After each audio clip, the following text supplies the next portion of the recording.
तो हम जैसे सुबह से आपको अपडेट कर रहे हैं, लोकसभा इलेक्शन 2019 का पहला चरण जो है वो आज जम्मू कश्मीर में जो है वो चल रहा है और पूरा शांतिपूर्वक तरीके से अभी तक जो है मतदान सांबा में अभी तक चल रहा है। और मैं आपको ये भी बताता चलूं कि जिस तरह से हमने आपको पहले भी अपडेट किया था कि कितने % पोल जो है वो अभी तक हो चुका है। लेकिन अगर अभी जिला सांबा की मैं बात करूं तो जो सांबा का अपडेट, जो लेटेस्ट अपडेट 3 बजे तक का हमारे पास पहुंचा है, 70% से ज्यादा जो मतदान सांबा में काउंट कर दिया जा चुका है। और उसी के साथ साथ अगर विजयपुर की बात करें तो 65% से ज्यादा मतदान जो वो अभी यहां पर हो चुका है। तो ओवरऑल अगर कहें तो अभी तक बंपर पोलिंग जो है वो जिला सांबा में रिकॉर्ड की जा रही है, यानी 70% अभी 3 बजे तक है और अभी 6 बजे तक जो है यहां पर पोलिंग चलेगी। तो यही अंदाजा लगाया जा रहा है कि 85 से 90% के बीच में मतदान जो वो यहां पर काउंट किया जाएगा। और जैसे मैंने आपको पहले भी आज सुबह भी अपडेट किया कि आज पहले चरण के लिए वोट जो है वो जम्मू कश्मीर में डाले जा रहे हैं और उसी के साथ साथ देश के अलग अलग इलाकों में आज वोट डाले जा रहे हैं। लेकिन अगर इस जम्मू पुंछ लोकसभा कॉन्स्टिट्यूंसी सीट की बात करें तो यहां पर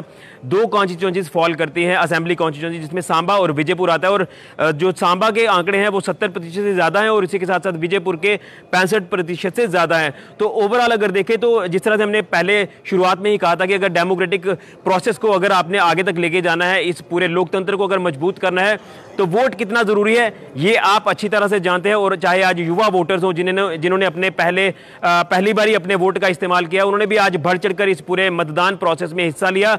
और मैं अभी भी इस वक्त मौजूद हूं पोलिंग स्टेशन सांबा में और आज अब धीमी धीमी गति से यहां पर जो है वो लोग आहिस्ता आहिस्ता पहुंच रहे हैं, क्योंकि मैक्सिमम पोलिंग जो है वो यहां पर रिकॉर्ड की जा चुकी है। और अब सिक्योरिटी फोर्सेस भी आप देख सकते हैं कि किस तरह से यहां पर फेयर तरीके से यहां पर इस पूरी पोलिंग को कंडक्ट करवा रहे हैं। और मैं एक बार आपको पैन करके कैमरामैन को बोलूंगा दिखाया जाए कि यहां पर भी कुछ वोटर्स जो है वो अभी भी वोट डालने के लिए पहुंच रहे हैं और इस डेमोक्रेटिक प्रोसेस में हिस्सा ले रहे हैं। और ये बड़े गर्व की बात है कि जिस तरह से आज अगर भारत की बात करें तो भारत को बुलंदियों तक पहुंचाना है, भारत को कोई सशक्त मजबूत सरकार देनी है, तो कितना जरूरी है वोट डालना, ये हम आपको आज लगातार अपडेट कर रहे हैं। मेरे साथ कुछ यहाँ के वोटर्स हैं, उनसे भी जानने की कोशिश करते हैं कि आखिर कितना जरूरी था वोट डालना। क्या नाम है आपको? और सबसे पहले मैं ये जानना चाहूंगा कितना जरूरी था वोट डालना आज के इस महापर्व की बात करें तो। बिल्कुल सर, वोट डालना हमारा अधिकार है। अगर हम लोग घर पे बैठे रहेंगे, वोट नहीं करेंगे, तो हमें नहीं लगता कि हम अपना जिस भी प्राइम मिनिस्टर को आगे देखना चाहते हैं, अगर हमें उसे लाना होगा तो हम सबको यहाँ पे वोट करना बहुत ज़रूरी है यहाँ पे।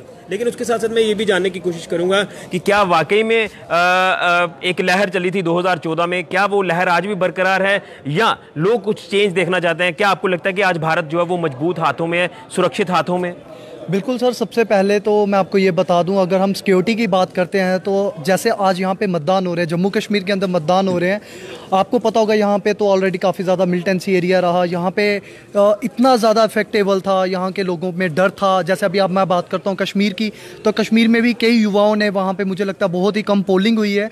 लेकिन अगर हम जम्मू की बात करते हैं तो मुझे लगता है कि जम्मू के लोगों ने दिल खोल के वोट किए हुए हैं। और मुझे लगता है कि अभी 3 बजे का जैसे आपने अपडेट बताया मुझे कि 70% यहाँ पे हमारे सांबा डिस्ट्रिक्ट में सबसे ज़्यादा अभी तक की पोलिंग हुई है।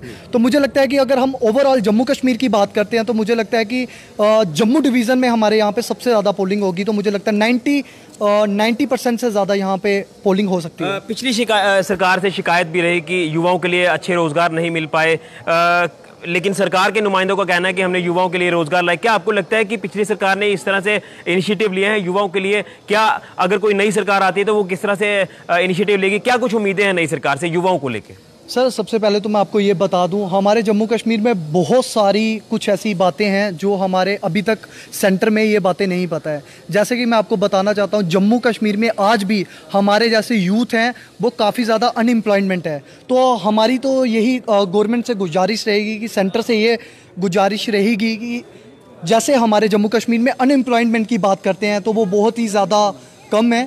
और इससे ज़्यादा मैं आपको ये बता दूँ कि जम्मू कश्मीर के अगर हम चाहते हैं कि जो भी सरकार यहाँ पे आती है, जो भी सरकार यहाँ पे जम्मू कश्मीर में आती है, वो सबसे पहले युवाओं के लिए कुछ करे। क्योंकि अगर आज मैं बात करता हूँ जम्मू और कश्मीर की, तो कश्मीर में और जम्मू में हर बार डिस्क्रिमिनेशन रखा गया है, चाहे वो किसी की भी सरकार में रहा हो, चाहे वो पीडीपी हो, चाहे एनसी हो, चाहे भाजपा हो, चाहे कांग्रेस की बात करूँ।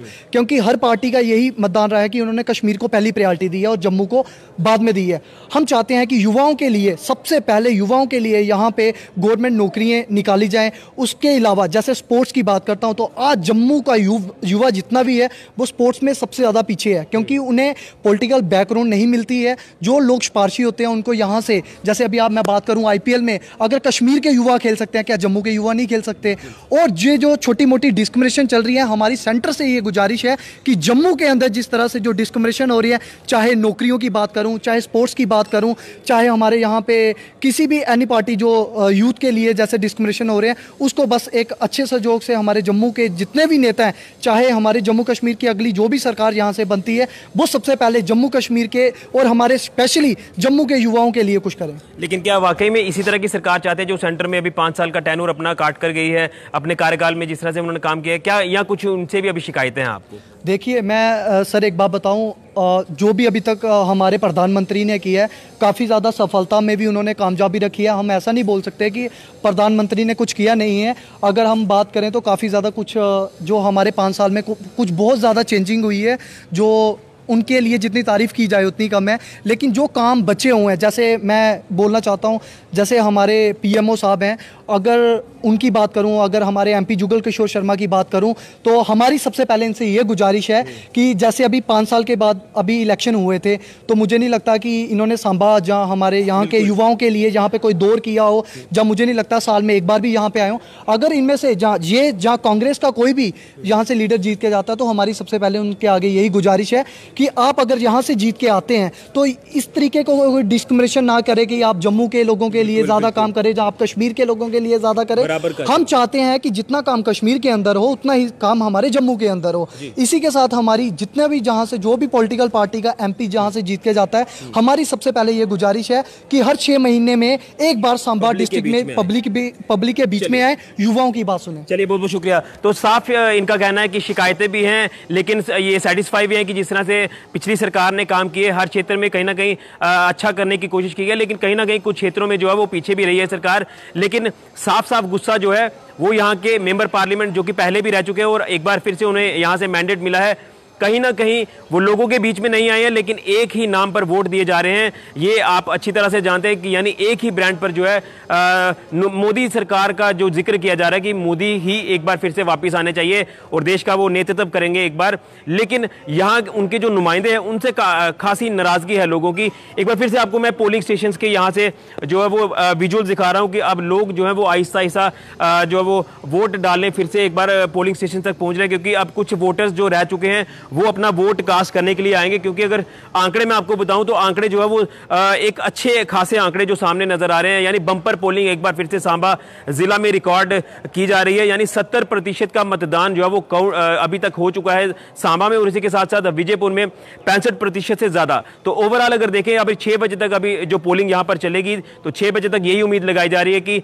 90 के आसपास जो है 90% के आसपास जो है वो पोलिंग यहां पर रिकॉर्ड की जाएगी। और जिस तरह से हमने कहा था कि वोट सबसे पहले सारे काम काज छोड़कर आज आइए, पोलिंग स्टेशन पर पहुंचे और अपना वोट कास्ट करें। और जिस तरह से एक इस युवा ने भी कहा कि कितनी सारी शिकायतें थी, लेकिन आज उन पर भी कामकाज करने की ज़रूरत है। और जम्मू के साथ लगातार डिस्क्रिमिनेशन हुआ है, चाहे वो कोई भी सरकार आए, तो यही कहना है कि कश्मीर में जो है वो ज़्यादा शेयर दिया जाता है और जम्मू में कम शेयर दिया जाता है, चाहे वो नौकरियों की बात कर ले या जिस तरह से जो सेंटर की तरफ से जो पैकेजेस आते हैं या जो वहाँ से स्कीम्स आती हैं, तो कहीं ना कहीं जम्मू के साथ जो है वो डिस्क्रिमिनेशन हुआ, चाहे वो स्पोर्ट्स के रिलेटेड हो। तो ओवरऑल देखें तो यहाँ के लोकल नुमाइंदों से ज़्यादा शिकायतें हैं, ना कि मोदी सरकार से। यानी मोदी का एक बार फिर से मोदी जी को ये प्रधानमंत्री देखना चाहते हैं, देश का नेतृत्व करते हुए देखना चाहते हैं। जी, आखिर में क्या कहना चाहते हैं? सर, मैं ये बताना चाहता हूँ कि जिस तरह से MP की इलेक्शन, ये मत सोचिए कि ये सिर्फ एक बार अभी आएगी कि अगली बार नहीं आएगी। हमारा बस इतना सा है कि जो भी यहाँ से मेंबर ऑफ पार्लियामेंट यहाँ से जीत के जाता है, कम से कम इतना काम यहाँ से करवा के जाए ताकि उनको मोदी ब्रांड के नाम से दोबारा वोट ना मांगने पड़े।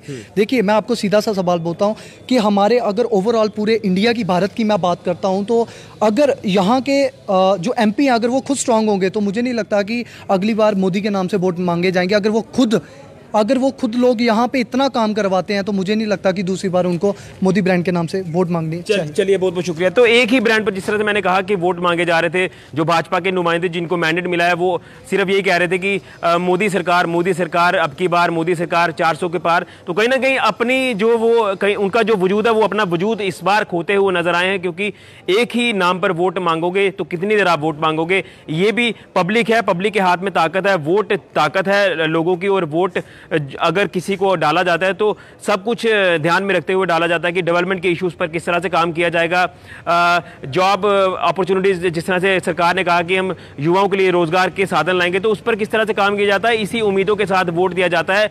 लेकिन अगर पिछले 5 साल का कहें तो जिस तरह से वादे और दावे किए गए थे पिछली सरकार द्वारा, तो सिर्फ एक व्यक्ति ने पूरे देश की जो है वो तस्वीर बदल दी है। लेकिन उनके जो नुमाइंदे हैं उनसे लोगों को काफ़ी जो नाराज़गी है और कहीं ना कहीं उनका गुस्सा भी जो है वो लोगों का इस बार फेस करना पड़ा, क्योंकि लोगों के बीच में आना उनके लिए बेहद एक परेशानी का सबब बना था, क्योंकि लोगों के बीच में वो आए ही नहीं पिछले 5 साल में। लेकिन अब जब वोट मांगे जाते हैं तो वोट मांगने के लिए पब्लिक एक बार फिर से उनको याद आ जाती है। खैर, ये वक्त बताएगा किसकी सरकार आएगी, कौन सत्ता में वापसी करेगा। लेकिन अगर ओवरऑल कहें तो 2014 में जो लहर चली थी उसी लहर का अगर कहें तो कहीं ना कहीं रंग वही है, और अब ये देखना होगा कि कौन पार्टी जो है वो सत्ता में वापसी करती है। लेकिन ओवरऑल अगर कहें तो ये अभी तक की बम्पर पोलिंग रिकॉर्ड की गई है जिला सांबा में। विजयपुर और सांबा कॉन्स्टिट्यूंसीज हैं दोनों, ये लोकसभा कॉन्स्टिट्यूंसीज के अंदर आती है, जम्मू पुंछ कॉन्स्टिट्यूंसी के अंदर, और यहाँ पर 70% जो है वो सांबा में रिकॉर्ड की गई है पोलिंग, और उसी के साथ साथ 65% जो है वो विजयपुर में रिकॉर्ड की गई है। तो अगली नई अपडेट के साथ एक बार फिर से आपके साथ हाजिर होंगे। फिलहाल के लिए मुझे दीजिए इजाजत। राहुल कैमरामैन के साथ ऋषि खजूरिया, जेके मीडिया के लिए।